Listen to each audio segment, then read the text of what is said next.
After completing part 1 of the assessment that focused on oral reading, you'll take the time to determine the accuracy rate, self-corrections, fluency score, and if you choose to, the optional reading rate.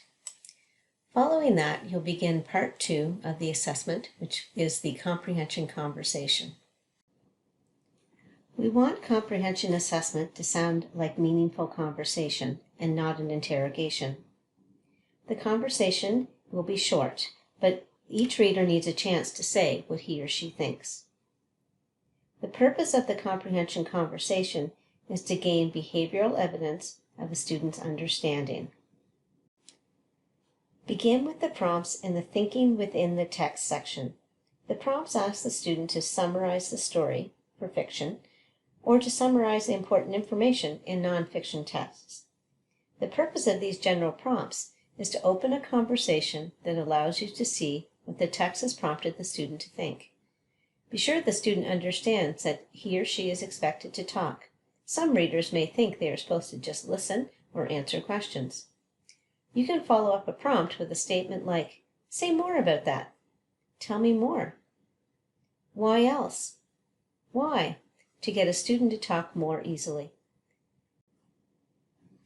However, do not follow up or paraphrase a prompt more than once, as this could become leading. Often pausing just a few seconds more to listen will prompt a student to say more.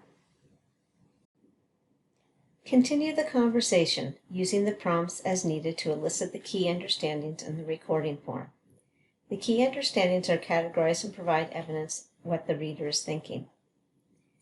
You will move on to the Beyond the Text section. The reader is making predictions, making connections with prior knowledge, personal experience, and other texts, inferring what is implied but not stated, and synthesizing new information by changing her own ideas. The conversation continues to include thinking about the text. The reader is thinking about the literary elements of the text, recognizing elements of the writer's craft, and thinking critically about the text.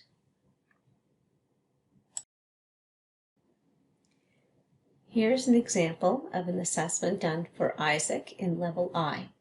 You'll note that the thinking categories beyond and about the text have been combined. They will be combined up to and including Level K. As the student talks about information in a book or tells what a story is about, record as much as possible of what the story says. Remember, you are not looking for word-for-word repetition of understanding, but rather good evidence that the student understands a key idea.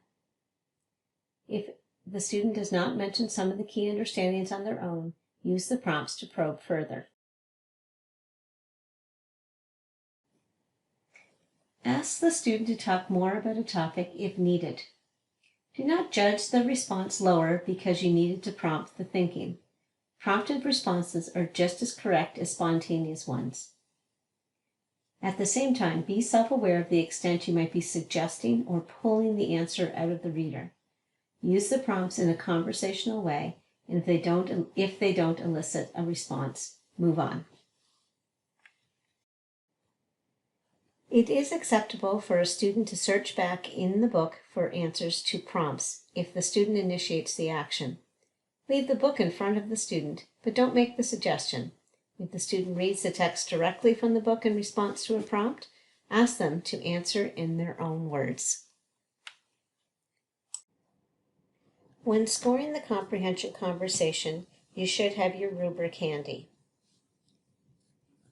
It is important to note that there are two separate rubrics, one for levels A through K, and another for levels L through Z.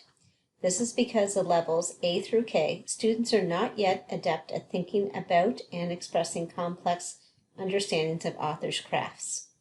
Therefore, in levels A through K, the rubric groups thinking beyond the text and thinking about the text together.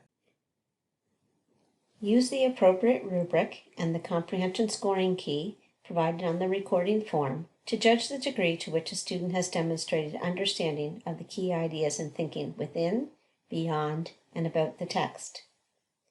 This key is not designed for you to count the number of correct answers in each category. Instead, make an overall judgment using the evidence in each of the areas as to whether the student showed that comprehension is proficient, approaching proficiency, limited in proficiency, or not proficient.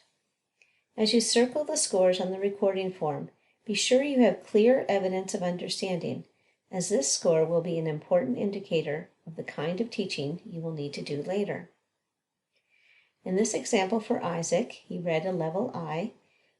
You will see that the total will be equal to 6. So books from level A to level K will have a total score of 6. For levels L through Z, the total possible score is 9. 3 points for within the text, 3 for beyond the text, and 3 points for about the text. As the final step, add up the subscores. Conducting skilled comprehension conversations takes practice, but you will master the technique over time. When you are learning to score the comprehension conversation, you may want to have a copy of the Guidelines for Standardizing Administration. This is found in the Assessment Guidebook. Refer to Section 2, Administering, Coding, and Scoring in the Assessment Guidebook for more information on the comprehension conversation. After viewing this video on Part 2 of the assessment, the comprehension conversation, you may wish to view the Thinking Within, Beyond, and About the Text video. Following that, there's another video on scoring and analysis, how the assessment comes together.